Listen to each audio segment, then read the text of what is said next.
I can't outsource my being to anybody. Yet it is the core of what actually converts potential ideal clients into soulmate dream clients. And so when I focus on who I'm being, because people buy my energy, they buy my vibe way before they buy the product or service that I'm selling, I am being incredibly intentional about calling in that perfectly aligned client.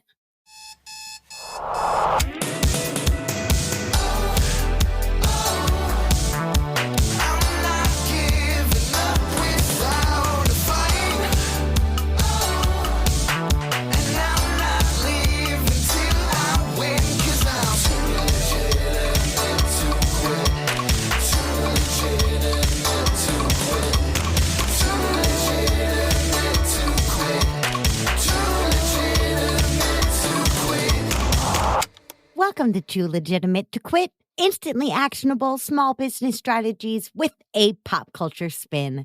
I am your host, Annie P. Ruggles, and my guest today is the brilliant Andrea Freeman. Andrea Freeman started her first business when she was 12 years old. 3 businesses and a lot of learning later, she was hosting red carpet celebrities in her event planning business. But she felt unfulfilled. She said to herself, there must be a better way. That pivotal moment prompted a soulful search. Today, as the creator of the Host Your Life Accelerator and the Upleveled Entrepreneur podcast, Andrea uses her successful track record as a business owner to help entrepreneurs align with their purpose, create vision and results with greater ease, and make a lasting impact in the world. Andrea Freeman, you brilliant genius. What the heck do small business owners need to focus on this week? I think business owners need to focus on really who they're being in their business and so much less about what they're doing in their business. Ooh. Oh, man. But I'm so good at doing, Andrea. I'm so good at doing. How can I focus on being? What? Okay. So first and foremost, I get stuck in this trap all the time. So thank you. I love when the focus is like, oh, by the way, Annie, by small business owners, we talking directly to you, girl. So that's helpful. But it's so hard for me to sit and be because the doing feels literally so much more productive. How do we be? How do we be? Well, I mean, we've all heard this before, right? We're human beings. We're not human doings. And at this point, it's maybe a little cliche, but it's so true. Still true. We can get very caught up because this is the thing. When somebody tells you focus on the being or to just be, it can feel incredibly confronting because it means stepping away from so many of the adaptive behaviors that I've created to produce results, right? I can manage my checklist. I can line it all up in my calendar. I can put it on a list that I'm not doing now, but I won't forget it, right? Like these are all the doing activities, right? I can create that perfect funnel. I can upgrade or rebrand. I can, bring on people. I can outsource and expand my team. All falls into the space of doing. Right? Yeah. So much business activity, doing. And we're being sold a lot of doing, right? That is what shiny, fancy marketing really looks like, especially in the online space. But I can't outsource my being to anybody. Yet it is the core of what actually converts potential ideal clients into soulmate dream clients. And so when I focus on who I'm being, because people buy my energy, they buy my vibe way before they buy the product or service that I'm selling, I am being incredibly intentional about calling in that perfectly aligned client. Oh my God. Okay. So I think at least once per episode, I wind up saying, put it on a tote bag. Here's your put it on a tote bag. We're like less than 3 minutes in and you've already nailed it. I can't outsource my being. That is like heavy, but liberating heavy. But it's so true. I can't outsource my being. I can't delegate. Oh, hey, magical Georgia, who I love so much, who makes my incredible headliners for me. Why don't you go over there and be for me? Like, you're right. But we don't think of it that way. We don't think of the energetic demands of showing up in that way. And the fact that it really is not delegatable. Yeah. But you also brought up this idea of results. And I don't think I've ever drawn that line before between, well, I can't just, or I can, I don't want to say I can't. I struggle to sit in being because of the truth of this idea of I am the Energizer Bunny. And in this instance, the Energizer Bunny battery that's keeping me going is this concept or this idea of air quotes results. Right. So this idea of like, well, if I'm doing these things, if I'm being, I'm not getting stuff checked off the to-do list. Right. But if I'm resulting, then I can call that progress. I can call that a productive day. Where do you think we got so hung up on this idea of productivity and results? And should that focus shift a lot, a little, not at all? What do you think? You know, it's really interesting. And I think about this kind of thing a lot because I am really interested in business owners creating businesses that are fulfilling, that serve them as business owners as much or maybe even more than they serve their clients, which is when you think about operating a business from a heart-centered space or a soul-aligned place, which is, you know, a lot of my clients are in that place. They want businesses that feel really good. And I'm here to say, you get to have a business that feels better than it looks on social media, right? Ooh. And I mean, why not, right? Like, and it looks pretty shiny and it's pretty easy to curate a look that is, you know, uber successful, right? But then, you know, only you really know if it's really truly that way, right? If it actually feels as good as it's looking. And so that is the barometer for, is this successful? Yeah, you can have your goals and you can have your aspirations and the things that you want to call into your physical reality, right? The clients, the money, all of it. But if it doesn't feel good, the acquisition of any of those things in your business pursuits, what's the point? But where I think it kind of goes off the rails is actually way earlier in life than before we ever even become business owners. And I think that from a really young age, a lot of us are taught to look outside of ourselves for answers about what's important and what is success, and, you know, like we start to kind of defer to others about what is good and bad, right? And so we stop being our own GPS, right? We stop actually being driven by what lights us up and what feels good to us and what is fulfilling and what is rewarding and what is an expression of who we really are. And instead, we start to seek to make our parents, our teachers, our mentors, our friends, right? Like, because we don't want to risk being ostracized from the herd, right? Biologically, evolutionarily, it's really unsafe to get pushed outside of the circle. So we do everything in our power to fit in, right? And we'll contort ourselves in all kinds of ways to show up in a way that we think the person that we're trying to speak to once we get into business, our potential, you know, our client avatar, will show up in all these ways that we think they want to hear us show up. But truthfully, people really do just want us to be ourselves because they themselves crave nothing more than to be who they truly are. Right. So when you shift it, when you start to consider it your job and your responsibility to tend to who you're being, to show up as authentically and as aligned and as in tune with your core values as you possibly can, you're doing business from a different place. And then you open up room and you give others permission to be in life that way too. That was like the sexiest soundbite I've ever heard. Like every now and then, and it's so funny. Thank you, listeners, for putting up with me, because one of the main reasons I love doing this show is that I'm client zero for all of this, but I'm also the first person to hear these things. And every now and then I'm like, I'm supposed to ask a question, but my jaw's on the floor. So just like give me a minute to breathe. Like, oh my God, that was beautiful.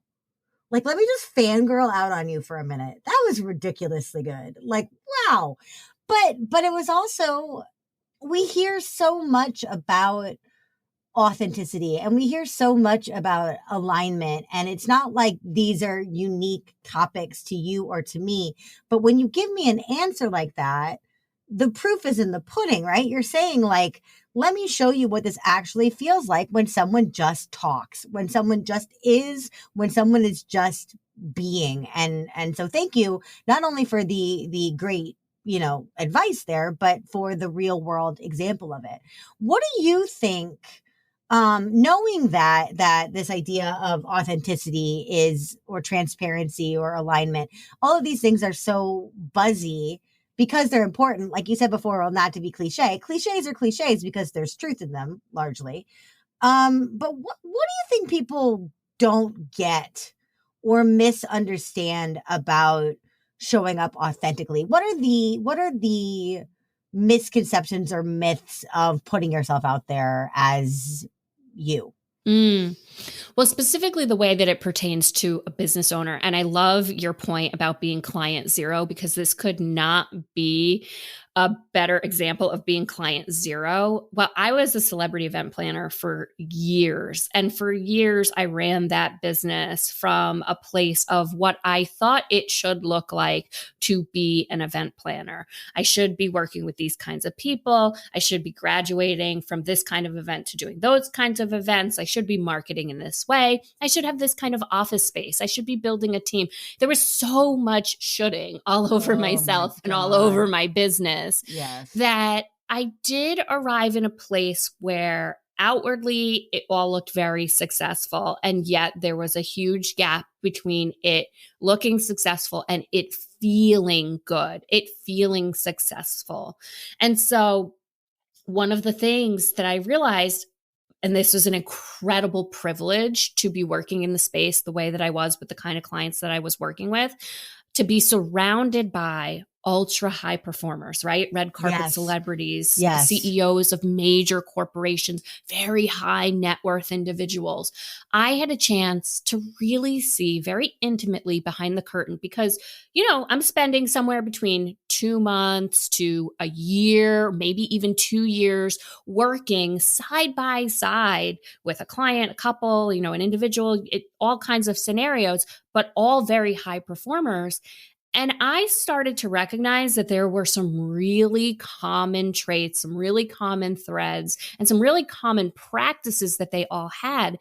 And so while I was feeling this place of misalignment, yet so inspired by the clients that I was working with, I started to just put it into practice in my business.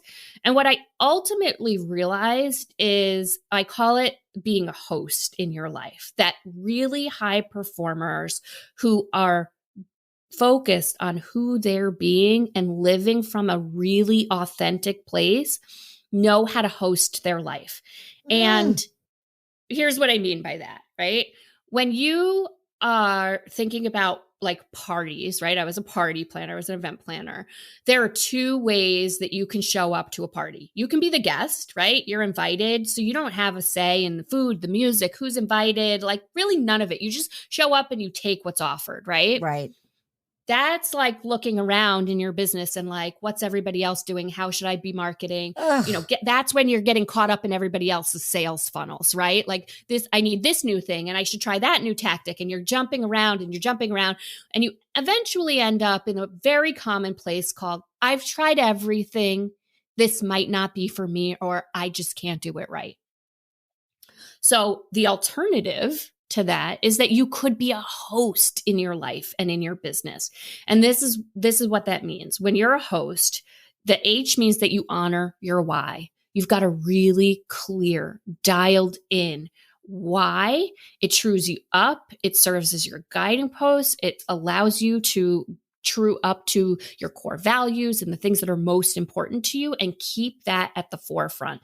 It gives you something bigger than your business to fit your business into, Yeah. right? It gives it a container often, of yes, emotion and meaning and depth that isn't just my elevator pitch. I help people do X, which is important, exactly. but it doesn't, it's not spacious enough for these entities. Yeah. And honestly, I believe we're all here to grow, evolve, and develop. And if we are doing enough of that personal work, we can sometimes actually outgrow our businesses. So we need a thing that our life is about that's bigger than our business, right? That allows for us to continue to grow our business and our life into to true up more to who we are, to who we say we are, right? So that's the first part. That's the H. And then after you're clear about your why and you're honoring it, right? Not just, I feel like there's a lot of talk about having a why these days. Get your why, have a why, understand your why, find your why, all of that, right? Tattoo your why, infuse your why. Yeah. But honoring your why. Once you get clear about it, how are you making that a vital part of every part of your life? How are you making sure that you're not slipping into burnout and overwhelm, that you're balancing your personal and your business, that you are making sure that you're really only working with soul-aligned clients, that you have a way to be able to check, systems and balances here for that everything is really true to you and your ultimate purpose in your life, right? And I love that word honor because it's so pass fail in that, like, am I considering my why? Well, I don't know. How the fuck do you measure considering? Am I considering it or not? But am I dishonoring my why? I'm going to have a pretty big yes if I am, right? If am I dishonoring my why is different than am I ignoring my why? Because we all ignore our whys sometimes. It's going to happen. But I love that you're using not only the H of, of it all. And Lord knows I love a good acronym, but I love that idea of honor because for me, that's a much easier question. Am I dishonoring my why today? Anyway. Yeah. Yeah. So that's the H, right? And then the O is that you own who you truly are. And this is where, if we're not careful as business owners, that imposter syndrome, that overthink, that overwhelm, that frustration can really kick in, where we can be overly analytical and in our logical mind and not letting our intuition, not letting our connection to that thing that's bigger than us, not letting the full scope of our power shine through, right? That's where we're keeping certain parts of ourselves at arm's length, right? I can't be this way. I love that stuff, but that's not really, it doesn't have a home or it doesn't have a place in my business, right? Yeah. Like you have to really true it up and show up as who you truly are. And this is where then you need practices. So the next step is that you're shifting your perspective, that you're recognizing there's a disconnect between who you truly are and the way that you are allowing yourself to show up, and that you have practices that allow you to get recentered, that allow you to hit the reset button. And it looks different for everybody, right? It could be meditation, it could be walking in nature, it could be exercising, it could be making sure that you're having that balance and spending time with your family. It could be journaling, it could be affirmations. I mean, there's 1,000,001 tools out there. Find the ones that work for you, that energize you, but that also allow you to get to that calm center. Yeah, it's both. It's that, for lack of a better term, it's that pregnant space of like, I have energy and something's going to happen. Oh, perfect. West Side Story just came out this week. Something's coming. It's that energy of like, I have energy to spare and I have the desire to use it simultaneously. Because both of those things are so important. Because I know that we've all experienced the opposite when we've had to like rustle up our gumption and we've had none. And then also when we're like raring to go and have no direction. So like, I know exactly that energy you're talking about. Yeah. And I mean, think about it, right? When we're running on that hamster wheel of just doing, is that when we do our best, our most elegant thinking? Like, Absolutely not. There's a reason that great ideas come to us when we're in the shower, when we're not so focused on our business exclusively, right? So it's allowing that space for the brilliance to just like bubble up to the surface and the ability to recognize it, because the ideas are kind of bubbling they're bubbling all around us all the time, but we can't always recognize them because we're so busy doing. Yes. Oh, there's that doing again. I know. So there, you know what? It's not that there's no doing involved, right? Well, I don't want to create this like we can't just be. Of course. We're not the Buddha. We can't just sit under a tree for 40 years or whatever. Like that would be rad, but not. And going to the mountaintop is amazing, and it can be incredibly productive. But ultimately, you have to be able to practice these tools in real life, in action, right? So the final piece is that you do take inspired action, but you're doing it from a very calm and centered place. And so there's so many business owners are creating from this like place of lack and scarcity, right? Like I don't have the clients I want. I don't have the revenue I want. I want X because I don't have it, right? And so those are going to be my goals we're going into a new year. Those are going to be my goals for the next year. But when you go through this process, right? When you get really clear about why you do what you do, the way you do it, and own all of your natural gifts and do the work to make sure that you are being the best, highest, most potent version of yourself, you ultimately take action from this place of fullness, from this place of abundance, from this place of effervescence. You are called to share your gifts. It's not about something missing in your life. That's why I love this host analogy, because I don't know if this is a Sicilian thing. I don't know what this is, but like if I am hosting a party, I am in my element. But I'm in that element because I'm doing and being simultaneously. And I'm remembering that I'm creating something bigger than me for other people present. And so my events, if I do say so myself, drip with that intentionality of me being in the moment and also having carefully planned these things out. If I look at my business, which is like my freaking world, the nucleus of everything, but if I look at it and I go, am I hosting this like I would host a party? The answer is no. And that never occurred to me before. And I think part of it is having more fun, because when I'm hosting a party, I have the good smells in the oven. I got the great music on. I got my ambience going. My house is immaculate. And so I'm enjoying showing up in that way in the environment that I've created. I don't think I get to play enough in the environment that I've created in my business, Andrea. Oh, now we're turning this into therapy. Okay. It happens, girl. It happens to me. I just love that idea of what a gorgeous way to use your event background too. Because seriously, like I will pick a soup recipe for weeks on what soup I'm going to offer at this party. And that's the kind of thing that you'll also see in my business. Like, well, am I going to teach this module or that module? Right. But that's how I'm showing up for them. I show up for me differently, because at the party, I'll sit there and eat the soup with everybody else and enjoy it and talk about the recipe and how much fun I had making it and, text everybody the recipe or whatever. But in my business, I'm not sitting down to enjoy the soup. I'm just serving it. Damn. Wow. What a good thing to see. Damn. I'm telling you, y'all. If you need business therapy, start a podcast and make really good friends and interview them. There you go. There's your tip from me.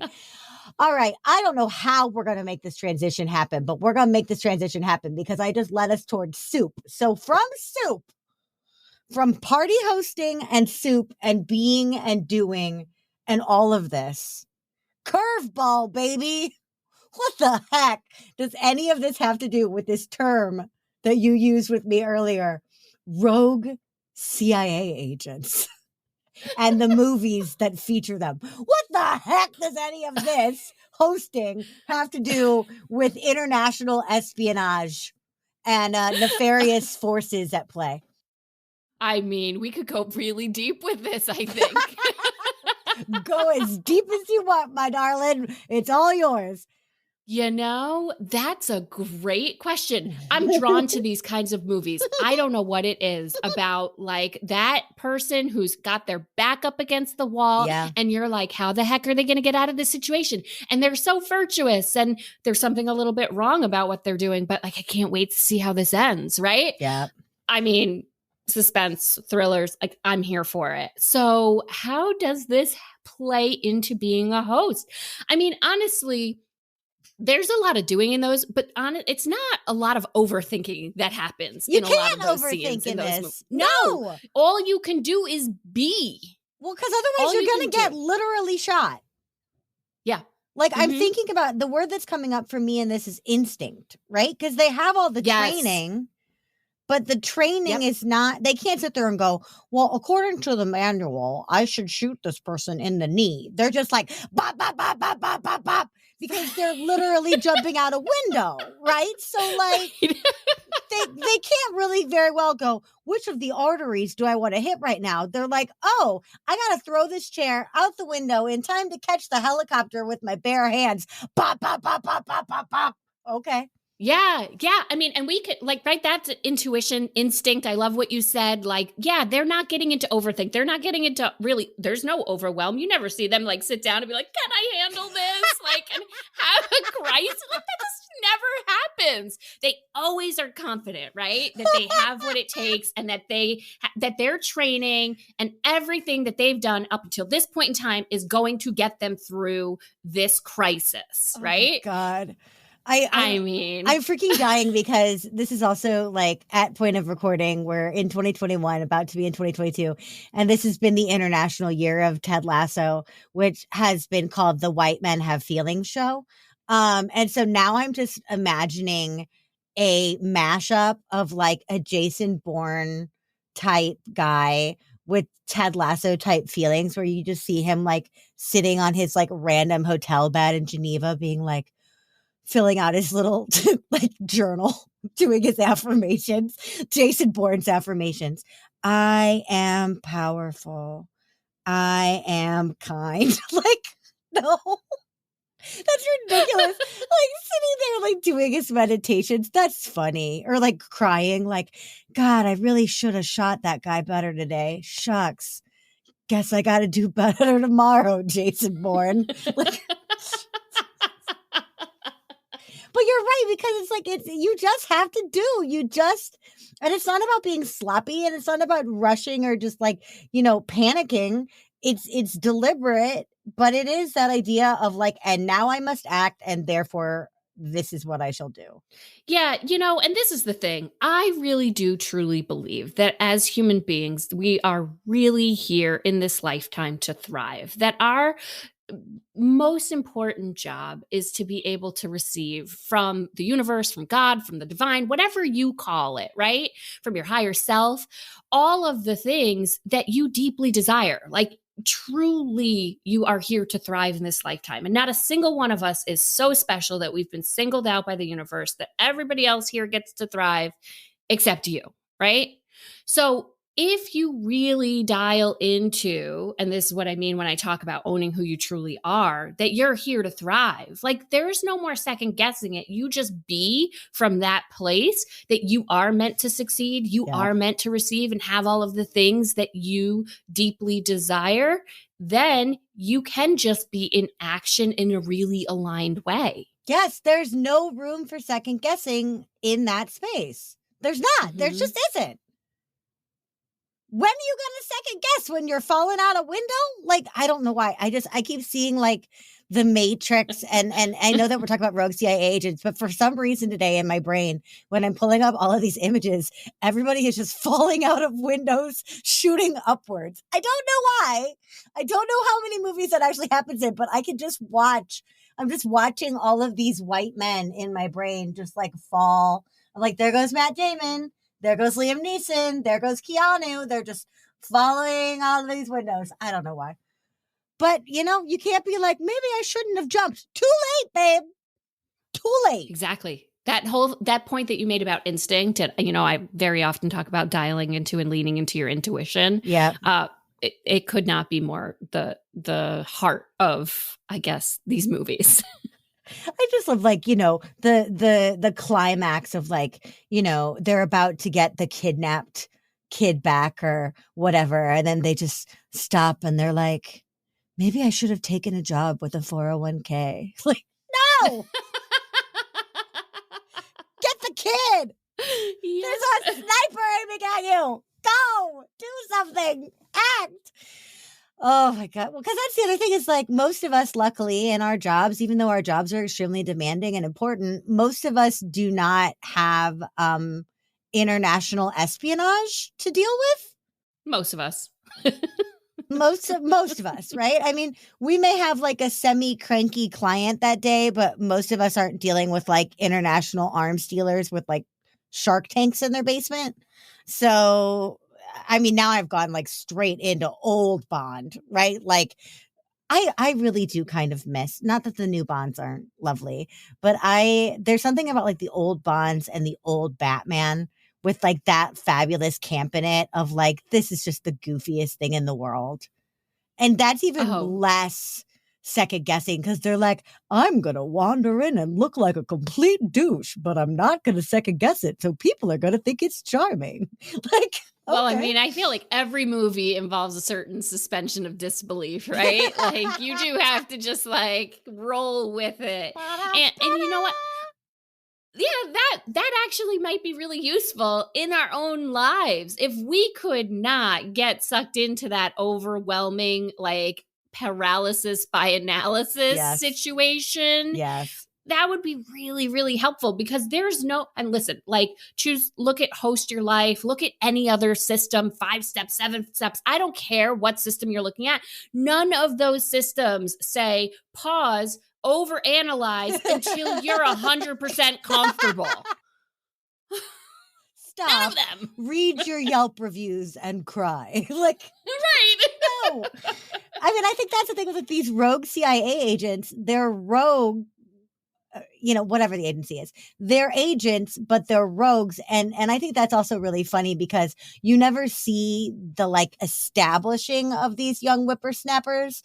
You just get it once like their bosses are totally exasperated and they're like, oh man, this guy's a complete piece of shit, but he's good at his job. So I guess we'll just let him go. I want a prequel of like, I am the biggest pain in the ass that this academy has ever seen. It would look like Police Academy, like, oh God, not these guys. Like, but I just always love that it's like, we need Bourne. Send in Bourne. I guess, it would be a little less sexy. It would be like that Edward Snowden movie, right? Oh. Like,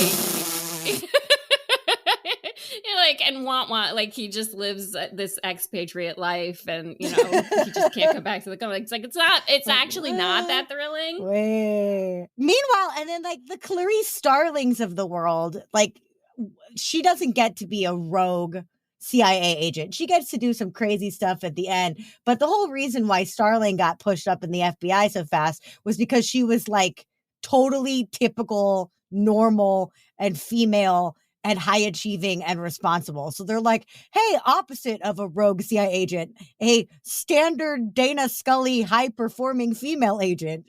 How come women don't get to be rogue CIA agents? What is that about? Yeah, that doesn't really happen, right? No, like I would love to see like a badass woman of color fall out a window shooting upwards, but it's always these freaking white dudes. Exactly. I think Denzel Washington's done a few. Like, that I mean, true. But that's true. Still, he ain't a woman. He ain't a woman, although he'd be a beautiful woman. He would look like Noxzema Jackson from Chu Wong Fu, Thanks for Everything, Julie Newmar. It'd be beautiful. But I think that's the other thing too, is that it's not necessarily a gender thing, because I try not to make things all super gendery, especially because gender is a contract. But on top of all of those things, I think that there is this idea of like, I am following all the steps on the path to somewhere, and therefore I should get ahead in approximately 3 to 35 years if I follow this very direct course. I think the lesson in the Rogue CIA agent movie is like, nah, babe, fuck that. Like, you're already on the road. Somehow you got a job in the dang agency. Time to start shaking shit up. And if you are your own agency, Maybe you should be your own rogue, I guess. Like, don't put Yeah, yourself like in the trap.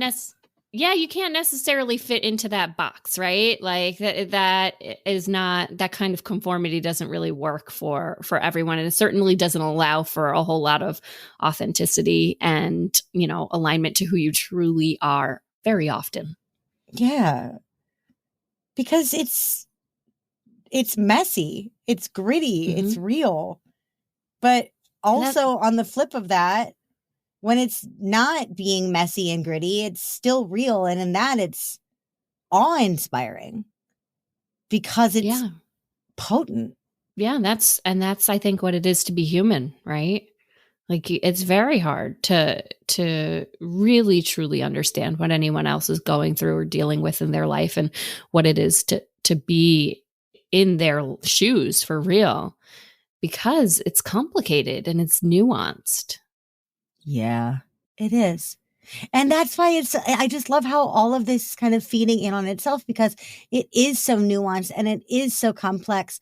And that's actually all the more reason not to overthink it and not to second guess it, and just to experiment and do and build the plane while you're flying it, because it's so complex. You could literally think about it for 55 years and never move.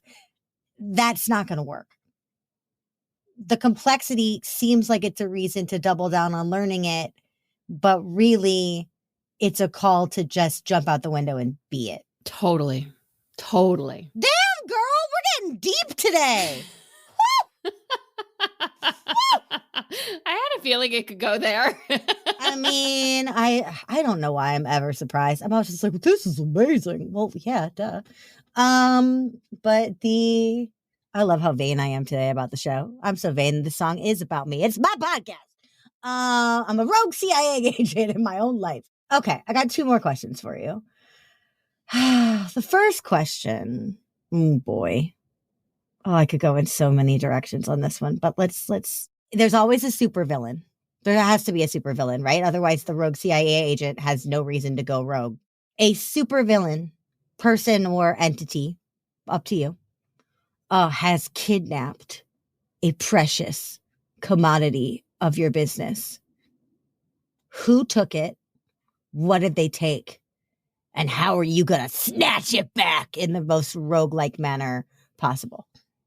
Oh my goodness. I did not see this question coming. I went rogue on ya. What? One of the biggest things that can make a difference for a business owner is really having that thought leadership, right? And this is a real life thing. So that thought leadership that's yours, that you have through your blood, sweat, and tears crafted because of the experience and the life that you've lived and the services that you've provided, gets snatched so easily, right? If it's not protected. Yeah. And you see it all the time. So let's say it's a piece of thought leadership and it's a competitor, right? It's somebody putting it out there that's like saying that it's theirs. And I mean, I feel like I'm leaning into that abundance perspective, right? And it's like, nobody can be me, right? When we go back to what I said in the beginning, that like your number one job is to feel good because people buy your energy and your vibe first and foremost. Like, okay, maybe you reach out to the lawyer and you have them deal with the thing. Like, you're not getting into the sand pit and like duking it out. There will be no giving away your energy in that way. Instead, it's like the high road, taking like zero focus off of like your ultimate mission and purpose and staying the course. And I feel like from those rogue CIA agent movies, you see that all the time. Like, they will not be distracted by the little nonsense. No. But then at the end, right when you think they're past it, they'll burn the building down. Oh, yeah. count on it. So like they'll totally keep it class and like get it all resolved. And I love that we've invented this villain of like the capital C competitor, like the competitor. The competitor has a brain machine and has snuck in the middle of the night and hooked it up to you, and they have stolen your thought leadership, and you will rise above it and be all classy and like Val Kilmer and the Saint, just pull off everything all fabulously, and then at the end of it be like, oh, but that was still a dick move, so now I'm going to burn your office to the ground. Sorry. I mean, success is the sweetest revenge. So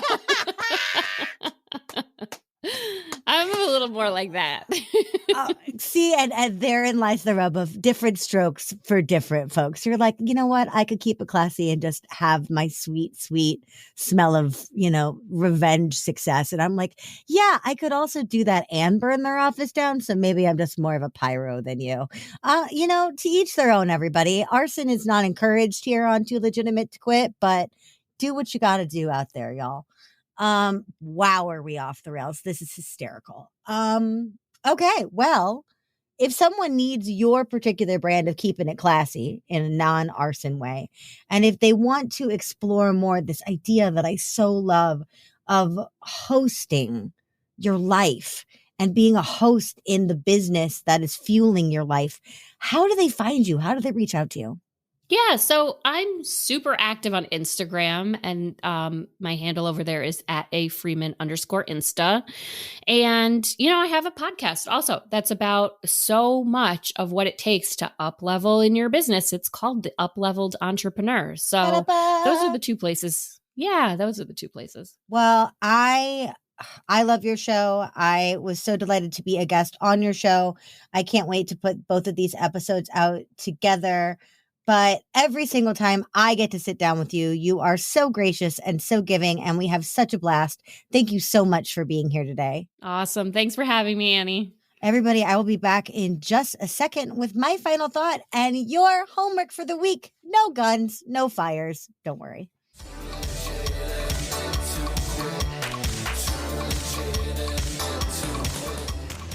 Well, hey there, listeners.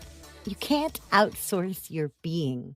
Well, dang, that has been reverberating in my head all week as I seek out a unicorn virtual assistant. What will their job look like once I find them? What wonders will they stir up in the tasks that have grown stale to me? And what can they teach me about efficiency and this newfangled social media stuff? It wasn't so many years ago that the idea of delegating anything to anyone felt wildly impossible. I was terrified to spend the money, embarrassed to let people behind the curtain, and simply felt too amateur to involve someone else in my big whatever. Fast forward a handful of years, and I'm once again nervous, but this time it's about reaching my next level of success.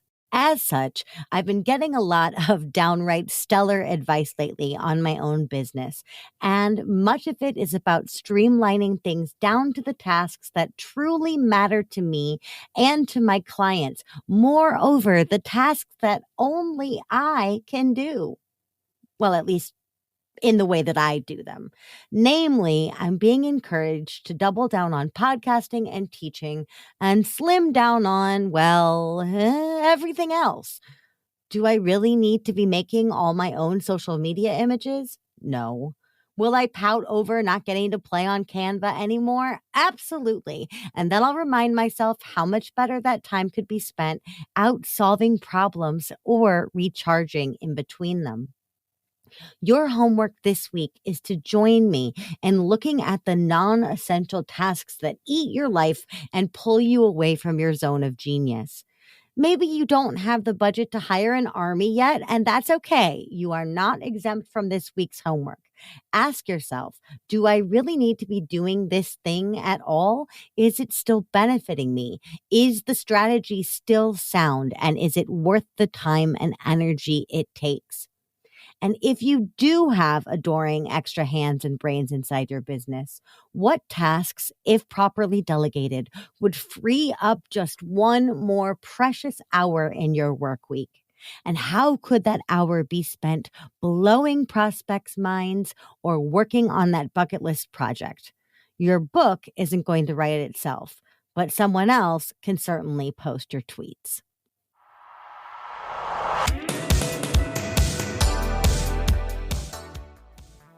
Hey, thanks for listening. Too Legitimate to Quit is brought to you by the Non-Sleazy Sales Academy and me, your host, Annie P. Ruggles. Listen, we talk a lot about marketing on this show, and that's because I fully, earnestly believe that every dime and every moment we spend marketing is totally worth it unless we turn around and sabotage ourselves at the finish by refusing to sell and sell beautifully. Why? A lot of us have a misconception of what selling actually requires of us or who it needs us to be. Please give me the opportunity to help change your mind at www.nonsleazy.com. That's NONSLEAZY.com.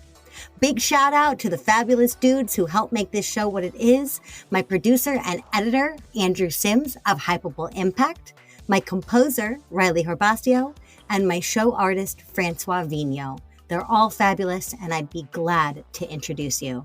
Until next week, just do your best, and remember, you're too legitimate to quit.